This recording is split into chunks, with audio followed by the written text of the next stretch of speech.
Had some bad luck. I went down to the river, first time down there for a while, and rattled off over an hour's worth of email shares and got back, and turns out this other camera's absolutely poached. It's one of the goats knocked over. I think I've got about 6 of these Sony cameras broken now, various models of the 4K Sony Handycam. So I'm gonna buy another one. So all you professionals out there, throw me down some suggestions, all right? Because you know I like to film outdoors as much as I can. I also like a camera that I can whip out of my pocket for wildlife.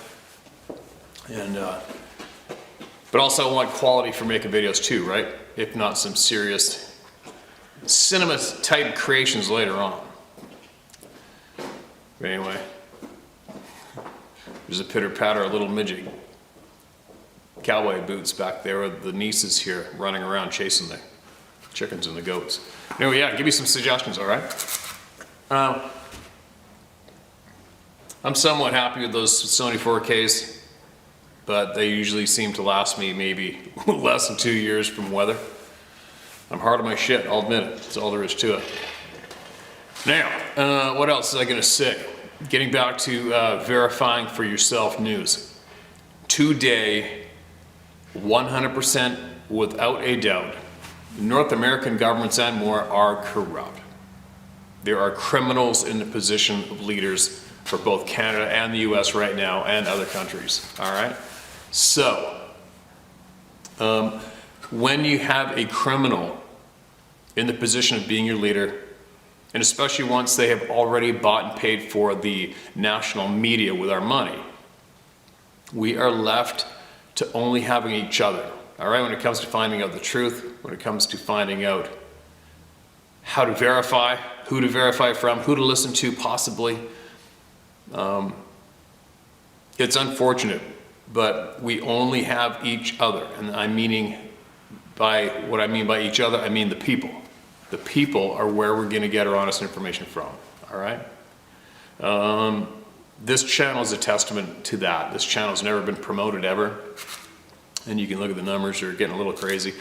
The viewer numbers are frickin' right the hell up there, and it is only due to the people coming here and sharing honest information. That's the only reason. They're definitely not here for my looks, right?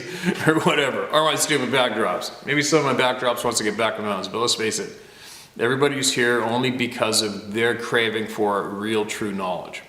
And more people are accepting the fact that you're only gonna get it from each other. That's all there is to it. Until finally one day we can figure out how to get rid of the criminals, how to get rid of the media that's being used as a weapon against us, which I think should be priority. The criminals can't get in position of where they are without the media. That's a fact. The media is the #1 weapon being used against the people today that I can think of that's probably an effectiveness second only to possibly a gun pointed at your forehead as being a weapon of manipulating, coercing, and controlling, right? Anyway, I don't want to babble too much about that, but just remember that we only have each other, and we need to stick together, and we need to share tidbits with each other when we can, no matter what the topic is. So while you are digging and you're trying to find out the truth of what's going on in our world today, when you come across something significant, send it my way. Send it my way, send it your neighbor's way, send it your family's way, but also add it in for them to verify for themselves, all right? That's something you're never going to hear from the government or the bought and paid for media. You are never going to hear them urge us to verify for ourselves. It's not gonna happen. So, that's what we have to do. No matter how much you may have a personal feeling about someone who is delivering, you're gonna have to kick that aside and verify the news for yourself, no matter how much you may dislike a certain personality who may be ringing the alarm bell, all right? Verify it for yourself, okay? One thing I do enjoy doing, I feel I owe a duty to do, is to get you all talking. That is how the truth comes out, is for the more people talking, all right? So as we go, as I continue to read the honest words from people word for word, I will also be offering up items that I come across or forwarded up to me, which I'm going to share with you. And I'm going to ask you to verify for yourself, and also ask you to share it up with as many people as you can, and as well offer up to them to verify for themselves. But the end goal is to keep you talking. All right? It's to keep you all talking and not to make you be quiet. All right? Key. That's the key. Whoever wants you to be quiet is guilty, no matter what the topic is or where you are. If they want you to be quiet, they're guilty. All right? So keep digging, keep sharing, and keep talking. Now, getting on with it. This email is titled, What If? Brief but thought-provoking. Hello, Steve. Like many others, I love your channel and what you're doing, both with your own life and with the channels. Thank you for the effort and energy you put into these endeavors. And yes, you can use my name. I'm in Minnesota, and I'm ready to stand in and for the truth. James Ryan. Okay, James, thanks, man. Well, here we go. I'm an outdoorsman at heart, but mostly trapped in the city. I do get out once in a while, and you're an inspiration for me to get out there more often. Thanks for that as well. Now to my point, listening to you talk about the battle of good and evil, which I fully believe is occurring here and now all around us, and what those in power seem to know, but won't share with the people. It finally dawned on me of what may be another part of the puzzle. Notice how much negativity, anger, fear, hatred, and jealousy has been stirred up in the last 4 or more years. Why? Well, of course, scared people are much more easily controlled and divided, but we don't stand a chance of overcoming them. But what if? What if alien/unknown beings out there our governments know about but won't fully admit to feed off of all our negative energy? I know there are some good beings out there too, but I'm more concerned about the evil, malevolent ones. What if our leaders are purposely fostering all the suffering in the world just to please or feed them? And why? Why would they strengthen the evil forces in this way? I have no answers, but lots of questions. And it seems to me that staying motivated, but letting go of fear and anger and hatred most of us struggle with would benefit us and possibly deprive them. Food for thought anyway. And by the way, I have a few odd experiences related to both Savvy and UFOs separately, but I'll save those for another time. And P.S. If you assemble that band of good men, count me in. Jim. Ends with a couple of quotes. Quote, people sleep peaceably in their beds at night only because rough men stand ready to do violence on their behalf. George Orwell. End quote. George Orwell. Quote, people stumble over the truth from time to time, but most pick themselves up and hurry off as if nothing happened. End quote. Sir Winston Churchill. How true are those two quotes today? Holy shit. Yeah, I don't know, James, what if, right? What if? Surely would make a lot of sense, wouldn't it? Because the mainstream, the narrative, the politicians, the people in control, they want us scared, they want us miserable, they want us fighting with each other. Sure sucks, doesn't it? But it takes a lot of energy to motivate. It takes a lot of energy to motivate people to try to clue into various items, right? It's frustrating for me. I find that I've been trying to motivate people for a long time, and it wasn't something I came up with either. I just naturally fell into that position. But sometimes I wonder if I'm a failure at motivating people at times, because it's hard, right? It's hard to motivate people. It's hard to convince people to give a shit about a lot of different topics. I know a lot of successful people. I know a lot of successful people with children who just don't give a shit. They would rather sit and watch sports, watching a ball or a puck or a whatever, going back and forth and back and forth and back and forth and back and forth, doing the exact same thing. And that's good enough. It's good enough for them. As long as the bills are paid, they don't get too uncomfortable from the residue of what's going on the planet. They just don't seem to give a shit. It's kind of weird, you know? Even Canada here today, we currently have a woman, a mother of 3, who didn't break the law. She encouraged people to donate money to go towards the legal protest of the vaccination mandates our government was trying to impose on the population, and all she did was she tried to motivate people to protest for freedom and protest for the right to make a choice when it comes to your own body. And now she's a political prisoner in Canada. She's in shackles. She's been in prison for over 2 weeks, I believe, and she's the mother of 3 young children. And he's frozen her bank account, took away her money. You know how many Canadian citizens don't give a shit? It's bizarre, man. They don't give a shit because they aren't in the shackles, so it doesn't matter. You know what I mean? Not that that's a topic I'm trying to pick up on, but what I'm trying to share with you all is, it is tough to get people to give a shit today. It's frustrating, right? All right, enough of that. Let's get on with it. Again, James, thanks for sending that in, man. Appreciate it. It's got the wheels turning, right? It's got the people talking. Made Me a Believer is the title of this one. Okay, Steve, my name is Daryl Bonnet. I'm going to say Bonnet, B-A-N-E-T. Or it could be Bennett. I'll give you a strong in-the-eye virtual handshake. And I give you a strong in-the-eye firm handshake back, my man. I'm a retired pastor. I'm 68 years old. I love to hunt and fish, but 20 years ago, my tree stand broke on me and I fell 20 plus feet and severely broke my back. That sucks. The doctors put me back together the best they could, but it has slowed me down. So even though I still hunt a little, I do it now mostly to pass it on to my grandkids. Well, at least you're still doing that. That's important. Good for you. I'm sorry it happened. Okay, let me get to this. About 1.5 years ago, my daughter asked me out of the blue if I believed in Sasquatch. I quickly answered, no way. And if there's something out there like that, we would have a lot more picture evidence because of all the trail cams out there and all the hunters out there. We would surely have better evidence than some fuzzy can't you see it photos, end quote.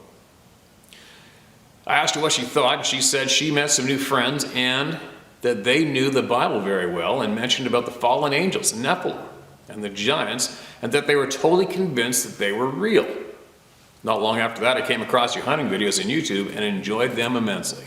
To be honest, if I would have seen your Saturday videos first, I would never have given you the time of day. But because I saw that you were a straight up, no nonsense kind of man, you had me hooked. So I thought, what the heck, this guy is too honest to be a fake or a poser. So I listened, albeit with a skeptic's mind. After hearing testimony after testimony, I thought to myself, these things have to be real. That many people can't be making this stuff up. The Bible says that in the mouth of 2 or more witnesses, let every word be confirmed. Well, how about the word of thousands of salt of the earth kind of people? Good point. True enough, right? I've never seen or heard anything unusual in all of my haunts in the woods, and actually I'm thankful for that. And I envy you in some ways.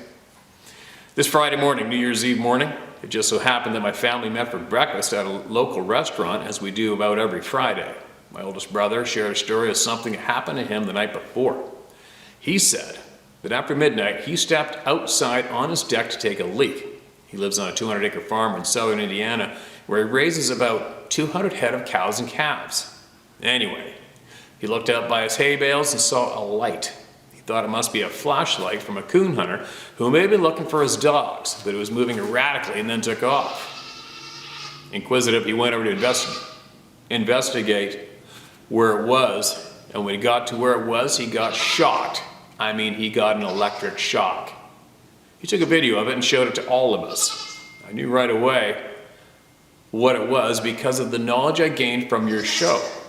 I told them it was an orb and that you weren't the first one to see one of those. I told them there are things on this planet that we know very little about. I gave an opinion from my reference as a pastor about fallen angels and the like. One of my sisters said, well, it's probably something with a more reasonable explanation. Okay, I understand, and I was the same way not too long ago. Well, goodbye for now.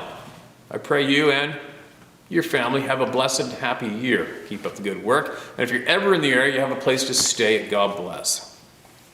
I got 2 goats at my feet. All right, you guys. Daryl, absolutely appreciate that email. It's a great email. All right, I gotta go. 1 second, I'll be right back.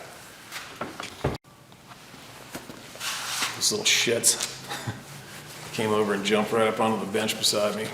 What a matter of time till this would be complete carnage. But anyway, get back to your email, sir. Obviously, yeah, you get that many people writing in from all around the planet. It's proof. It's not proof for a lot of people. A lot of people, it doesn't matter. You can have, which we do have now, we've got thousands of people. Everyday folk, tradespeople, professionals, psychologists, police officers, fish and game officers, Coast Guard employees, military people. We got it all.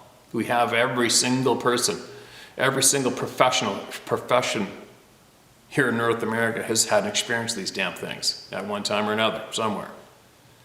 And could you imagine the power that one person would possess if they could actually coerce this many people to write in an email and make up a story? Could you imagine? Unfortunately, there is, you know what, side note, I did get an email from a lunatic a little while ago who was absolutely trying to rip me a new butthole saying that I am writing all of the emails. Holy shit, tell you what. But anyway, thanks again for sending that in. That means a lot to me anyway. And you're right, there's far too many people. But me being one of those who have seen these things firsthand, there's not much you can do about it, right? There's not much you can do about it. And as soon as you lose your fright of the human herd, you're free. As soon as you do not give a shit what anybody thinks, you are absolutely free. And it's a comfortable place to be, right? So I urge all of you out there who are still a little somewhat apprehensive about sharing your experiences, just because of that one point of scared of ridicule, screw them. They're left behind now. Sadly, we have left a lot of people behind. They just don't matter. They can catch up to the lineup if they want, but sadly they are being left behind when it comes to true, honest knowledge, right? It's unfortunate, but what do you do? What do you do? Thanks again for sending that, and I'll tell you what, if I ever make it back near you, I will take you up on that place to stay, and we will sit up late at night and solve all the world's problems. All right, what do we got? Next up, multiple family encounters with Sasquatch. That's the title of this one. Hi Steve, I hope I'm sending this to the correct email address. You did.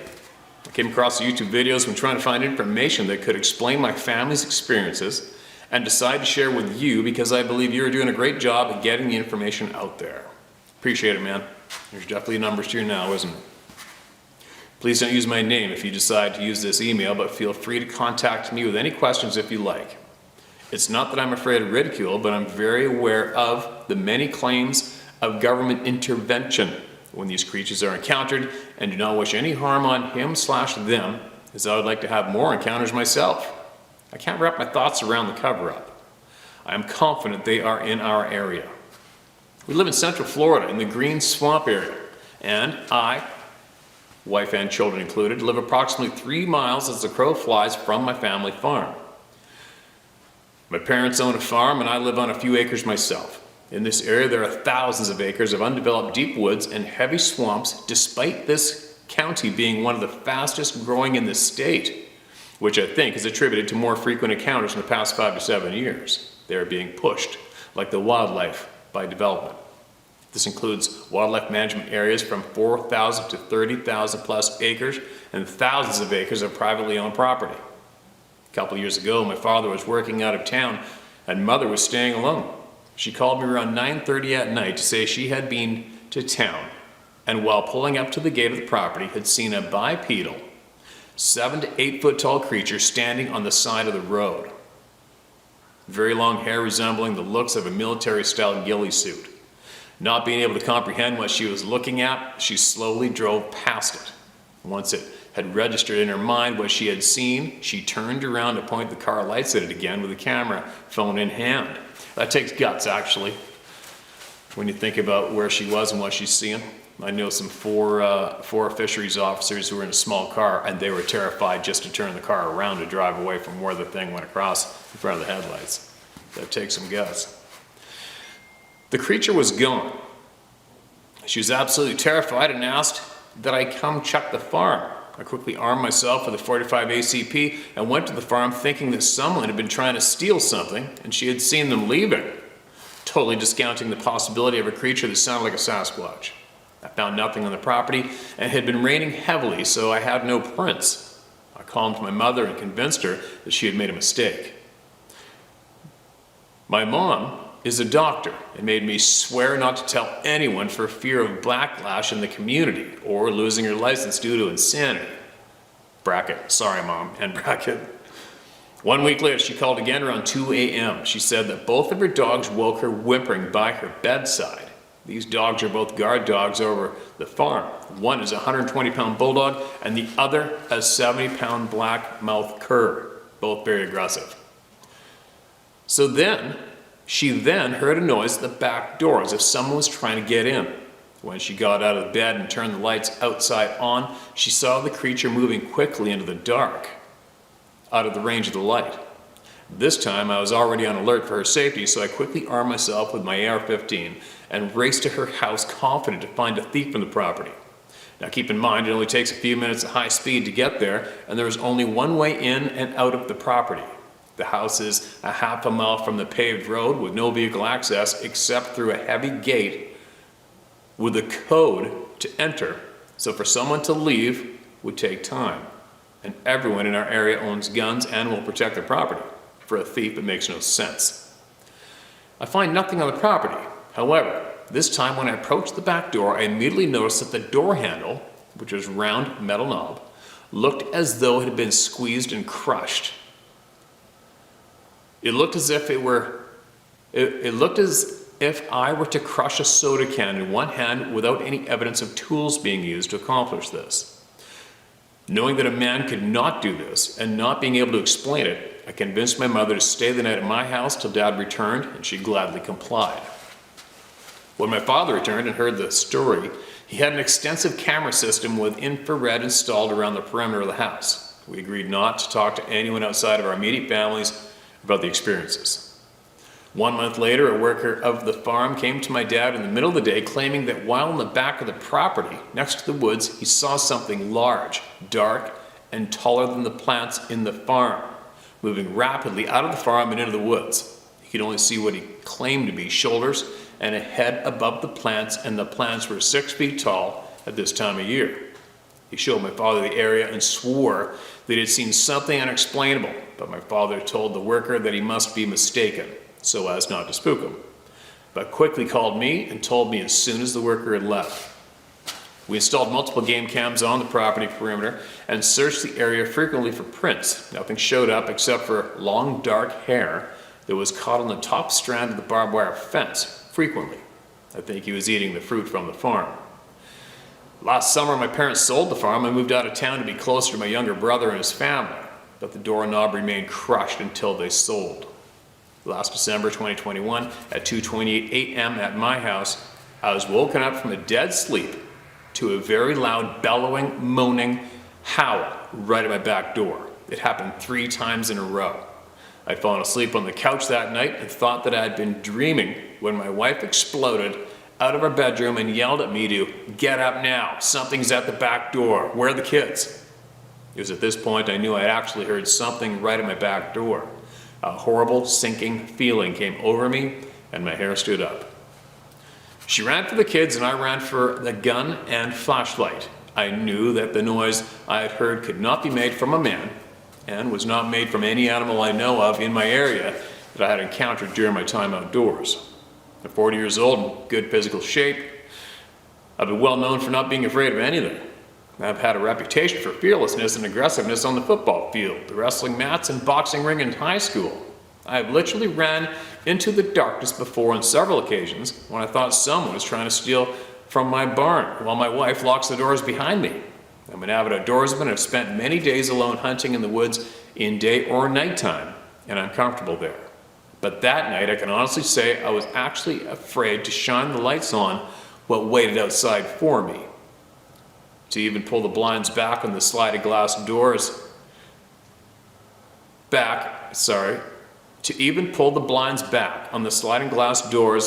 was a struggle. Whatever was there had left, at least out of sight from the house before I could see it. I have cameras around the house with infrared on them also. So we checked them, only discovered that one of the kids had messed with the recording system the evening before and had unplugged it from the wall to plug in a phone charger. No cameras from approximately 6 p.m. till then. My wife and I agreed not to tell the kids so that we wouldn't scare them, and still did not talk about it around them, but did not let them go outside at night by themselves anymore. We're pretty far in the country, and they are country kids, like being outside at any time, but it's pretty dark outside at night where we live, and even a large creature can go undetected easily. This is hard for boys that are 9, 10, 12, and 16 years old to understand. LOL. Yeah, no doubt. That's a shitty sentence, right? The next day after work, I left early to inspect the area in daylight. When I got home, my son, who had slept through the whole event, met me at the driveway. He took me to an area at the edge of the woods where he had set a trap for raccoons. They're eating our chickens. The steel cage trap had been literally peeled open from the back. I don't know of any animal in the area that could do this. We don't have bears. My son explained to me that the day before he had caught an opossum in the trap and he had forgot to let him out that afternoon. All that remained was blood in a cage. I investigated the area, and sure enough, in a sandy area just yards from the trap, 2 large indentations / footprints, approximately 5 feet apart in stride, both approximately 15 to 17 inches long and 6 inches wide. The toes were not very distinguishable because of the heavy leaf covering, but they were there. Now, from our research and thoughts on the subject, I am led to believe that they can see / sense infrared light to an extent to know to avoid it. This would be true in our situation since after my father installed them, no more action around his house. The only time my cameras have been off in years was that night. They run 24/7. So it also explained many camera phenomenon from people searching. Also, it seems as though they're obvious subspecies of the beings. It seems some are more intelligent than others, or possibly completely different species. Ours locally are all reported to be slightly smaller and longer hair, and no accounts locally of orbs or telepathy, at least not admitted accounts. I also do not think I would shoot them anymore unless they became aggressive to the point of compromising our safety. A tranquilizer like we used to use on cattle at the farm and a tracker is the way to do it. Some legitimate research, not BFRO crap. I'm tempted often, though, to turn off the cameras and stay up all night to have another experience, ready with my GoPro and flashlight, and gun, of course. I don't, however, because I'm not sure if we have angered him / her by trapping animals. Not sure on this one, and if the cameras are keeping him / her away, good. Anyway, sorry the email is so long, but it's good to tell someone other than just immediate family, someone that can get this out there in a big way. By the way, the sound from your video, Northeast Texas sound caught on camera, although not quite as deep and a little too scratchy, sounded close enough to push me into sharing. Thanks for all you do, keep it up. Okay, man. Thanks for that email, absolutely appreciate it. And that sucks about the boys. I've said it in handful to many people in the past, could you imagine? You imagine having your dream property, your dream rural property, and children, and all of a sudden you see one of these damn things in the backyard. Great. How? Well, I've had fathers write in and say he can't keep his eyes off the kids anymore, to the point that everybody's annoyed to death with him, because he cannot keep his eyes off the kids when they're outside, ever. That's a low plane. Yeah. Would they be pissed off at you for trapping animals? Not a chance. These beings are full-on carnage when it comes to wildlife and domestic animals. They don't give a shit. We've had numerous people email in about how one female, one was stalking, this guy's a tree stand, female stalking some wild hogs, slapped one, and sent it smashing into the tree, and that was enough to kill it, picked up, took it away. Dogs getting torn in half, thrown on the porch, chickens, all the chickens getting killed in the coop, all the rabbits in the hutch getting their heads popped off. It's endless. It's endless. They don't give a shit. game animals being taken, being seen hunting elk, being seen running with a deer in their hand, finding deer with its leg tore off, nothing else gone. It's endless, right? Here come the goats again. I gotta kick these guys out here and close the door. They're gonna knock this tripod over. All right, had to close the shop door. Hopefully it doesn't create too much more of a bad echo, but these times of echo and bad audio are slowly gonna be coming to an end pretty quick, all right? Now, anyways, where was I? Yeah, about the boys, about hunting, about them being pissed off, you trapping, not a chance. And getting back to that email, man, we had a pilot from an A-10 Warthog, I think they're called, those planes that are to drop suppressing fire on the ground. With their, also they use infrared and heat signature. But this particular pilot said he was using infrared, and they were on their orbit. He called it an orbit. And they were trying to seek out human targets during the night to ensure a safe pathway for the troops in the morning. Saw this being in Afghanistan, digging in the ground, buckled over, hit it with the IR, and the thing stood up and went like this right away, looking right at him. And he was, I think, literally kilometers away. So without a doubt, they see the infrared beam, without a doubt. And the pilot was absolutely amazed at what they were seeing, and they tracked it up the mountain. He said it ran straight up the mountain, effortlessly, never stopped, and then lost it in the boulder piles and the caves or whatever. But anyway, that was a great example of how they do see the IR. And everybody knows about trail cameras. They give off an IR beam the entire time. So if you can see that beam clearly, imagine what it looks like in the forest. You can see a trail camera from frickin' miles away, right? So there you go. If you got those cameras on your property, perfect move. Just got to keep them going, like I said, 24/7. Anyways, good luck out there. Be safe. And I hope your boys don't have any shit-eating experiences. And I guess in an odd way, I would suggest you break the news to them. Somehow, gently maybe, I don't know. I don't know how to do it. I haven't really sat down and thought about how to do it, how to break the news to children. But it's better they are somewhat prepared ahead of time in case they have to deal with that shitty experience, because you don't want them to have PTSD and you don't want to have their futures annihilated because they saw a real live monster staring at them in the back 40 without any heads up whatsoever that it might be a possibility it's real. You know what I mean? It's a toughie, man, but it's got to be dealt with now for a lot of people. What do we got here? This is titled Sabe Download. I'm participating in this roundtable of knowledge. They call me Lightning, but I was named Linda at birth. Share my name, and first I want to thank Lauren for her insightful perspective on the Sabe people. It was helpful listening to Edgar's experience and the roundtable of knowledge, RE nuclear power sites, and the easy trespass of Sabe. So here's what my direct experience looks like.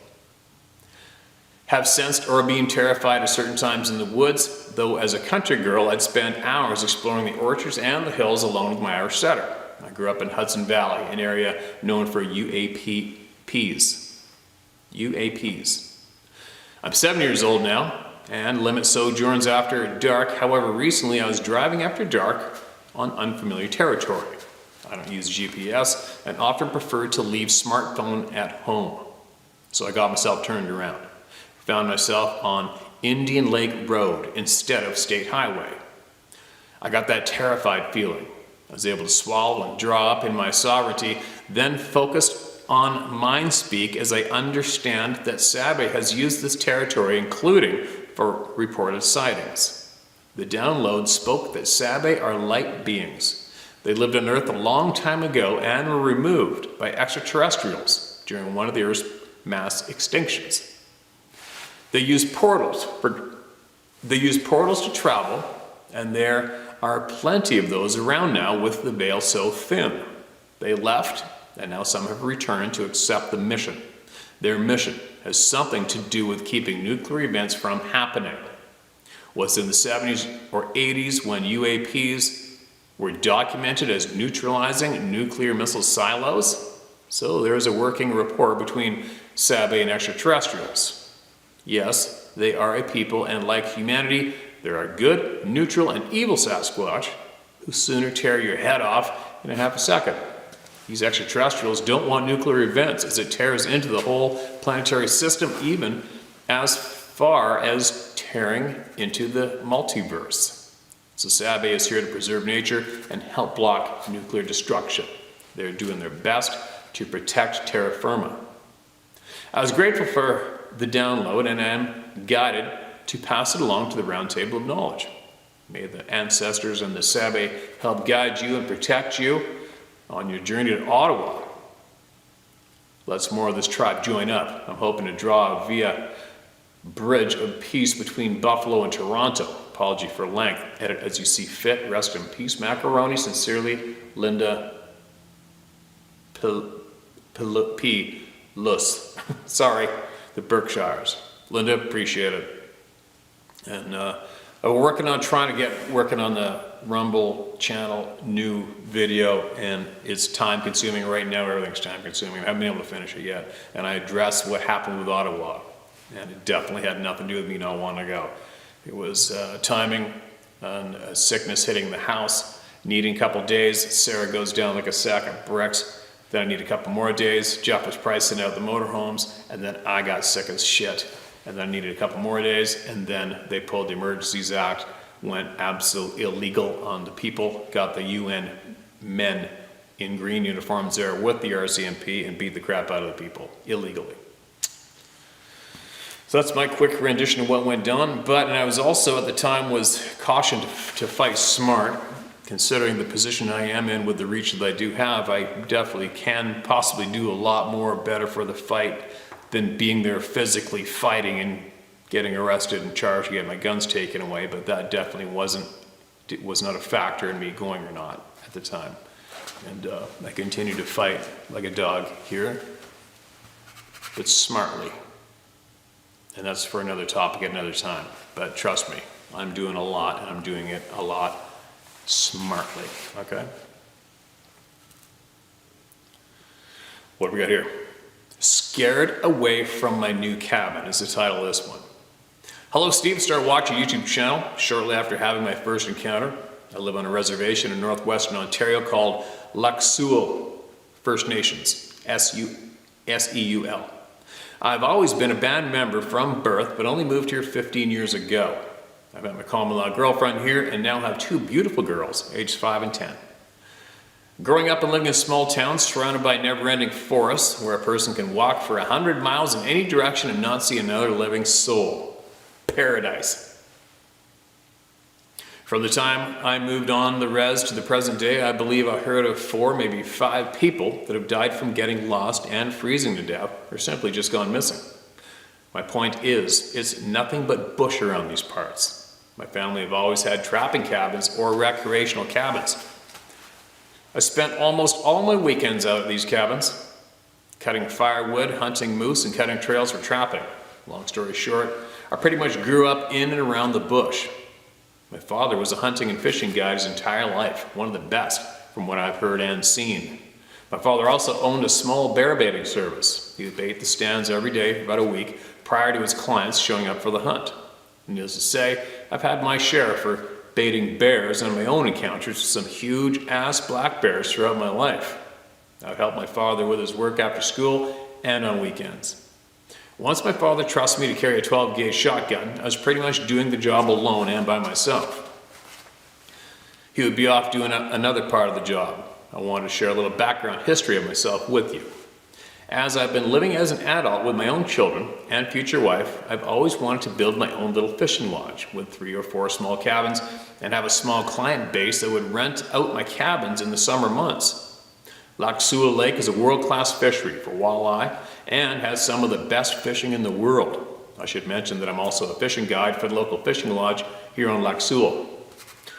I would work 2 weeks in at the gold mine, and on my days off I would become a fishing guide for the camp. Over the years I've developed my own clients that would ask for me every year. This also helped me to make my decision on the fishing lodge build. I was told that if I ever have my own cabins, they would come and stay with me rather than where they are. A few years ago now, I made my mind up to start the build. I asked the chief and council of Lac Seul for permission to build. With their consent, I began. I decided to use a bandsaw mill and also an Alaska chainsaw mill to make some beams and 2x6s for the foundation, as I don't have a lot of money to buy lumber. I would first clear some land on the build site and use the downed trees to mill up for lumber. At the end of the first summer, I had myself a nice pile of lumber and beams. I spent every day and evening out at that build site. It was always just me and my dog out there. Not once did I receive help from friends or family, which I was totally fine with. This was my own project, and I wanted to do this on my own. But I must mention, there was times I wished I had someone to help. LOL. Oh, I get it. That fall, I was burning some brush and clearing ground. I believe it was around 7:30 p.m. It wasn't dark yet, but getting there fast. The thought had crossed my mind to start packing up the quad to head home soon. I was getting hungry. Anyways, as I was putting things away, my dog was laying by the fire. I picked up this empty pail that I was using to hold some of my tools in and was, I guess you could say, playing around and started to hit the bottom of the pail like a drum with this small crowbar. Bong, bong, bang.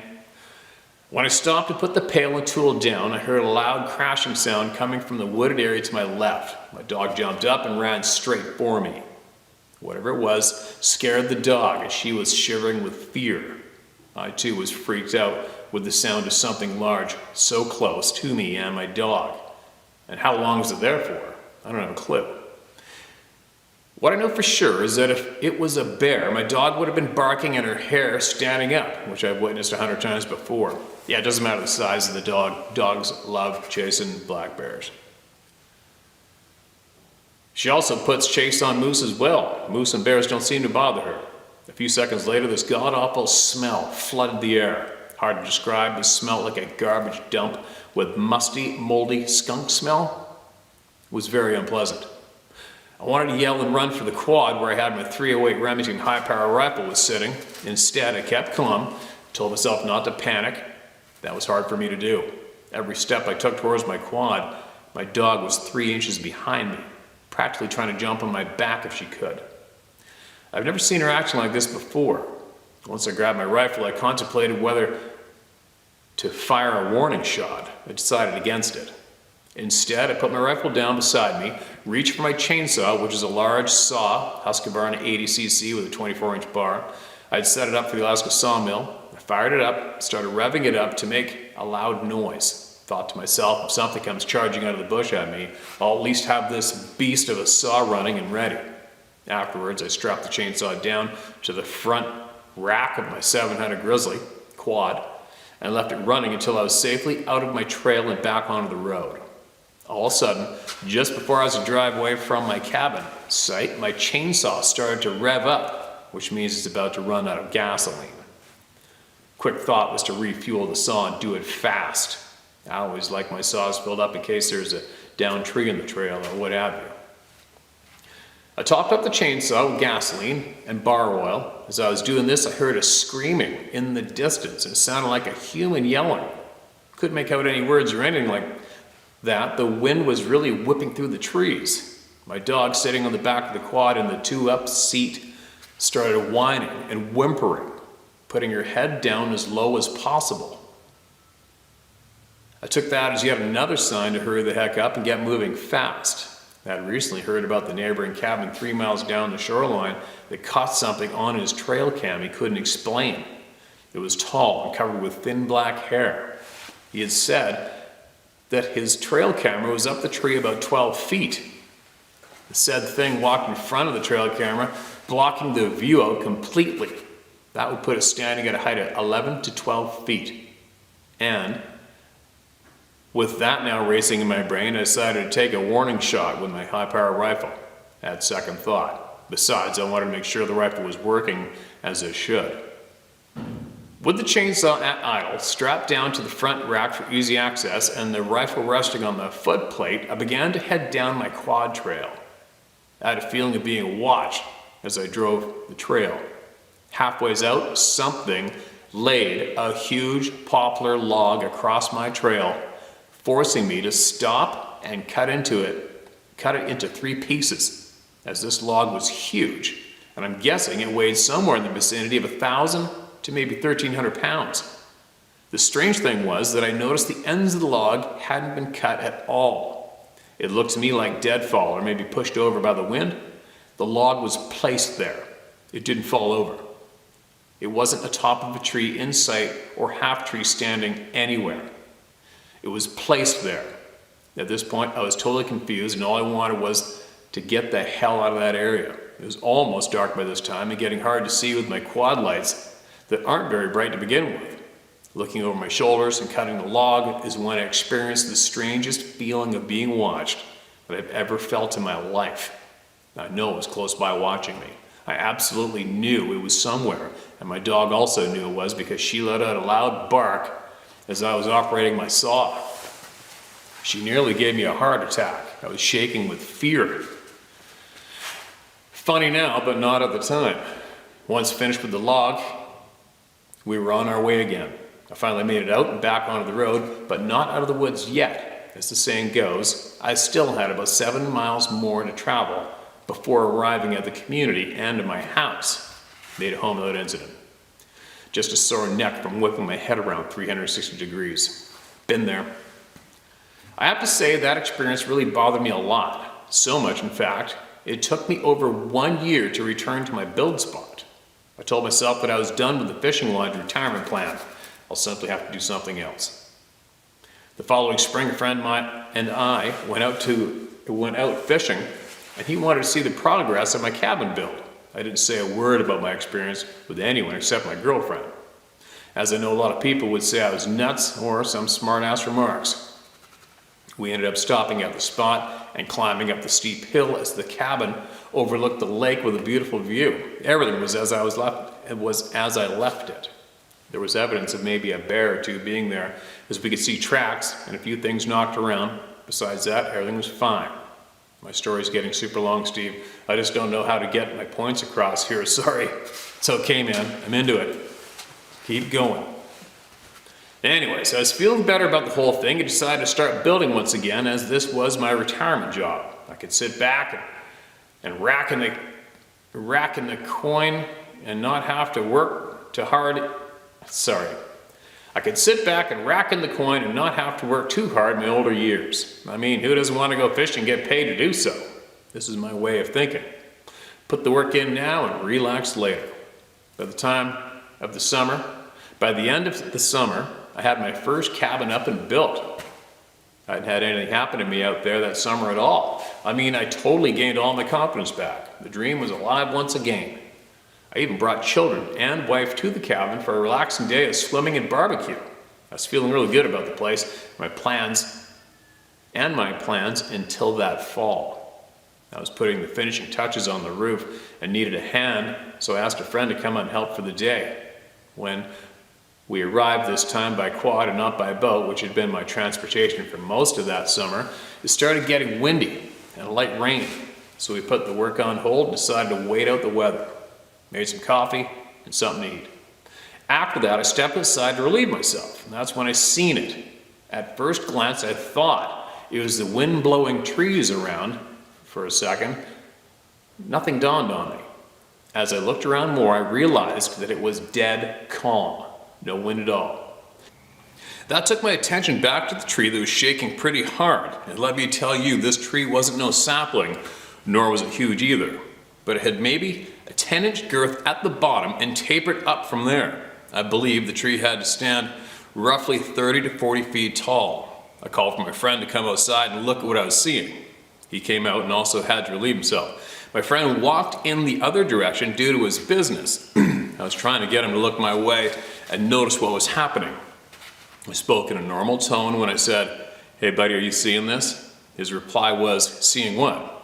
I then told him to go get the shotgun in the cabin and bring it out quickly.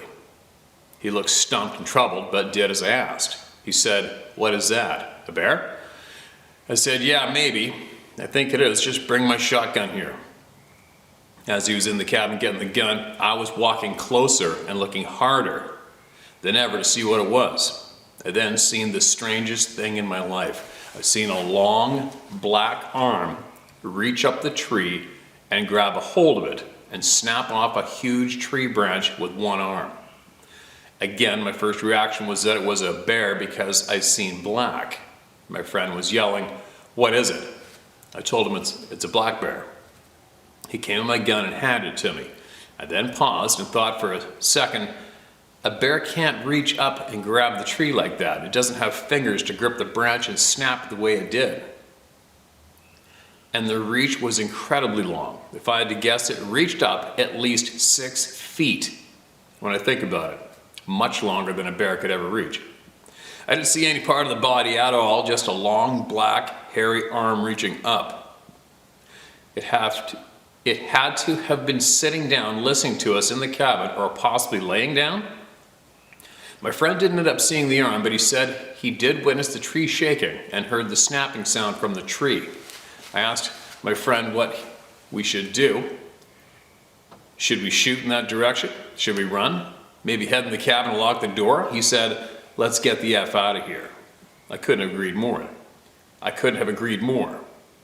I'm gonna end my experience with that said. Steve, I'm so upset with these things. I mean, it's now been another year and 6 months since I've been in my cabin.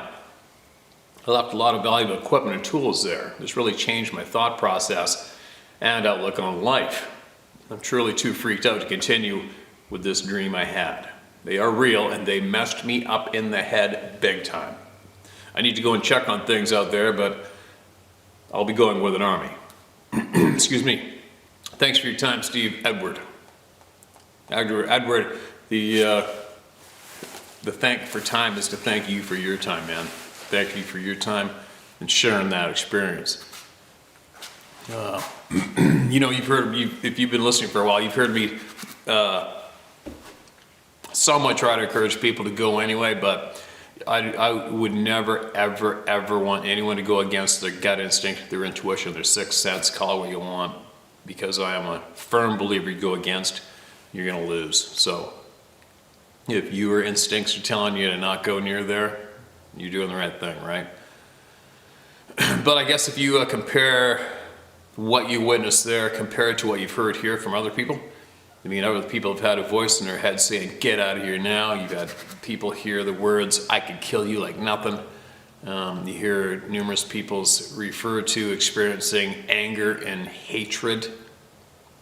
And basketball-sized boulders being thrown, trees getting thrown, pets getting killed, horses been hung up in trees dead, cabins, houses getting banged on. The list goes on. So whatever it was that being wanted you to see, it was pretty mild compared to what it could have been from what we've heard, right? So I would say, I would encourage you not to give up on the dream, but that's just me. I'd go back and take baby steps, use the boat to get there. Maybe if that's a little more nerve-friendly route to approach your cabin by boat, do it that way, man. And just feel the energy, feel the pressure. And also when you go there, just say out loud, "I know you're here, you know I'm here, let's just leave each other alone. I don't give a shit about you. Leave me alone." Right?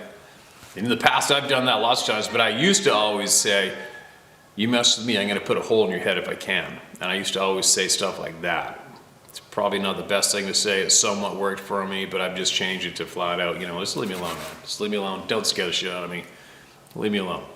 Seems to be working for me, although I have had things thrown at me a few times this year. One time I noticed it, but other times you guys all noticed it, right? And then I had to go see it in the video myself. But I don't know, man, it just sucks for me to hear that you have given up on your dream. Dreams are why we're alive, right? Dreams are why we work. Dreams are why we get up in the morning. Without dreams, what do we have? Although you do have children, that's a great thing. Anyway, you know, it's funny when you describe where you live. It instantly put me to a place called Trout Lake in the Northwest Territories, and I flew there from northeastern BC with a friend who had a plane, and he knew of this Indian native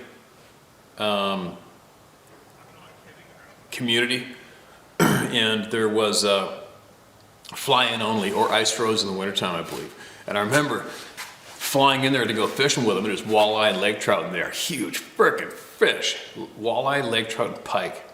And we rented a canoe off of them. We landed in this remote, teeny tiny, absolutely secluded native community. And it's like almost like a movie, you know, you get out of the plane and walking down the gravel road, and you see a curtain go like this, nobody's in the street. And it was a little spooky at first for me because it was just new. But now I look back, I would have loved to have met everybody in that community and talked to them. And picked their brain for knowledge that I would like to have. But anyway, thanks again for sending that in, man.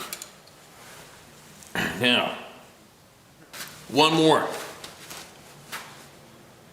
Steve, thanks for what you do and have created. Second email, the other was on Proton Mail.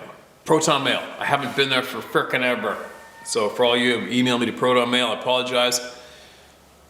It's just, I don't even think of it. Excuse me, hardly ever. And I got so many, I got so much on the go. I'll hopefully remember to go in there and crack open that Proton Mail tonight. If you can tell me if you would like the experience one at a time or all at once. All at once.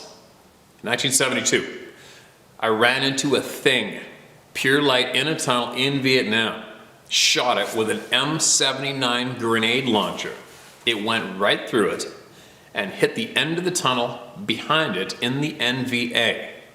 4 were destroyed, shrapnel all around me, excuse me, and it just stood there like nothing happened. Then all at once it came my way, it literally pushed me sideways, went past me and went out the tunnel I'd come in on.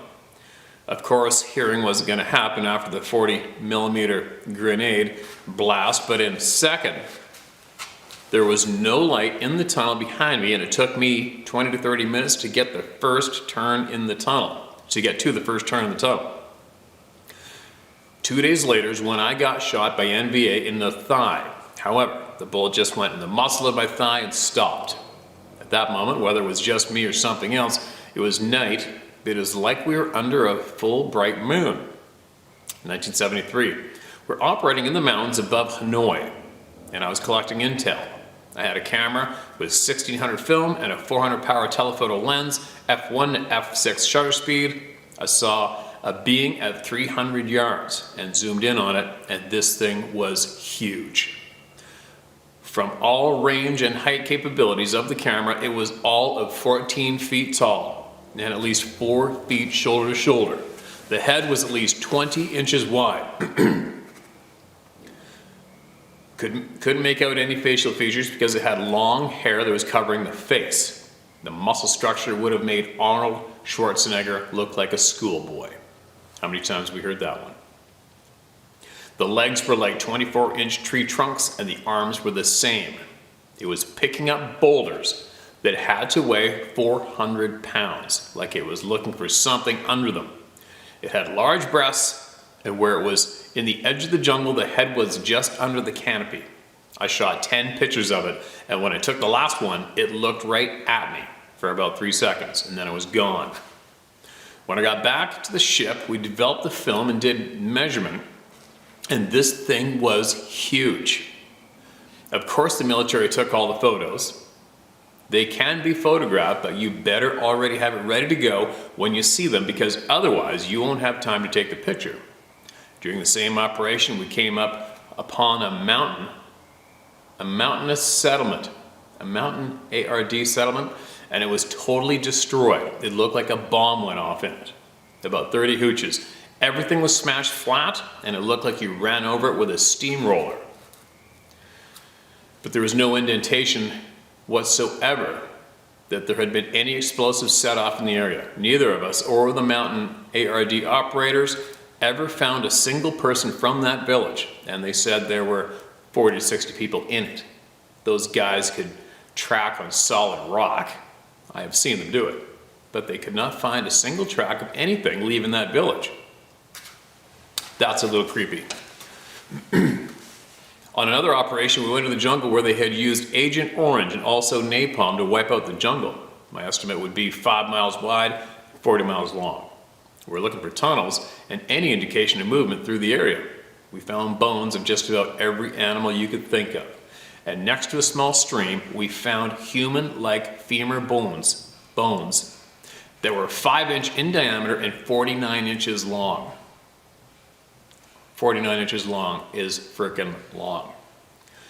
You could tell they were not animal. We brought them out with us and turned them over to the US Navy. The last we ever saw of them is when we loaded them on a CH-46. Inquiries from the 06 level request were told that the information was top secret crypto, and we had no need to know.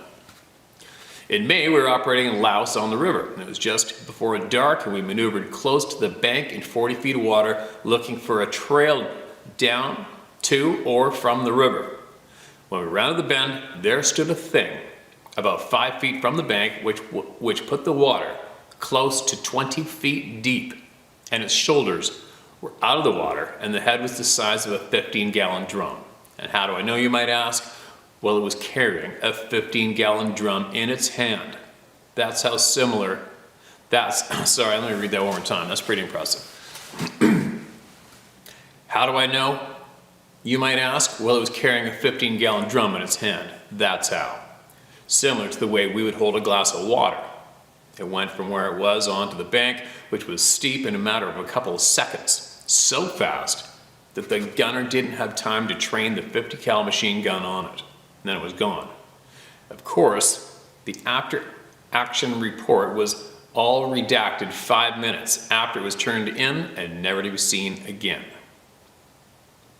Thank you, Larry Castle, Sharon A. Okay, I don't know what the rest of this is, I'll leave it out. But anyway, Larry, absolutely appreciate that. And as you know, well, you've probably been listening to these people talking through me here for some time now. And we've had numerous people come to us and share experiences with what they call the rock apes of Vietnam. And those are basically what we call Sasquatch in North America, right? Excuse me. What a thing to see with that village squashed and flattened out like that without a human being left there. Obviously, there probably wasn't any blood, otherwise they probably would have mentioned the blood being there too, right? That's a little unnerving. That's almost that. When I heard that point of the story, I actually thought of Dave Blightus. He might be interested in that part of it. Amazing things people get to see, isn't it? It's funny, you know, the reach that this channel has now, the amount of people that view this channel monthly is really substantial.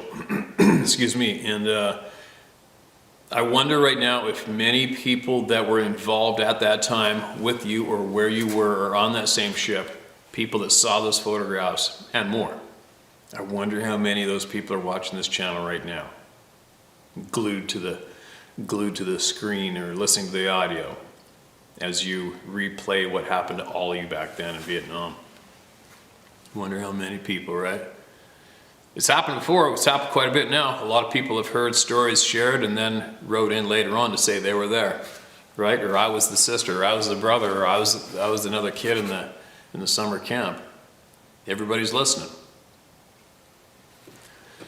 But anyway, that's it for now. Don't forget, you guys, at this stage of the game, we are all we have right now is each other. That's it. We are all we have.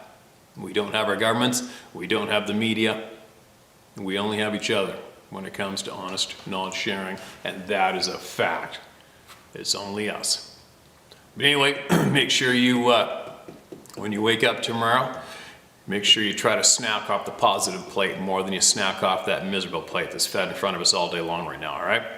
I mean, obviously we all have to go have a snoop at that miserable plate and see what's offered up, but just don't gorge yourself on the shit that's offered up in that plate is all right. Make sure you choose to go feed the snacks from the good plate, all right? Just be aware of that. Be aware of how much food you're taking from the misery plate, all right? Everybody's got your back here, that's one thing for sure. We all got each other's back here in this channel, all right? And many other channels as well, for sure. Anyway, here we go. New day tomorrow. I'll be back, no matter what.